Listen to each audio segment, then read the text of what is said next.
Bon, autant dire que c'est un choix de Donc Sébastien Lecornu, ancien ministre des Armées depuis 2022 et naviguant entre différentes administrations et ministères depuis 2017, est devenu ce mardi 9 septembre 2025 Premier ministre. Et sans grande surprise, on se retrouve avec un Bayrou 2.0 qui connaîtra sans nul doute le même destin que ses deux derniers prédécesseurs.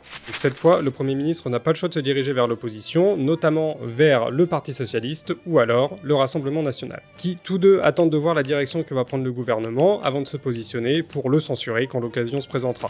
Mais pourquoi ce choix alors que le président est dos au mur depuis la dernière dissolution? Il est peut-être persuadé d'avoir encore la marge de manœuvre nécessaire pour gouverner, mais j'y vois quelque chose d'autre. Emmanuel Macron doit jouer sa dernière carte pour gagner du temps, et appliquer ses derniers souhaits au niveau international. Entre autres avec la reconnaissance de l'État de Palestine pendant l'Assemblée Générale de l'ONU du 9 au 23 septembre. Avec ces quelques semaines de répit, il pourra finaliser ses affaires, puis la dissolution de l'Assemblée nationale deviendra l'une des seules solutions si le gouvernement chute, en emmenant avec elle les députés du camp présidentiel et de résulter à l'impossibilité d'Emmanuel Macron d'appliquer sa politique.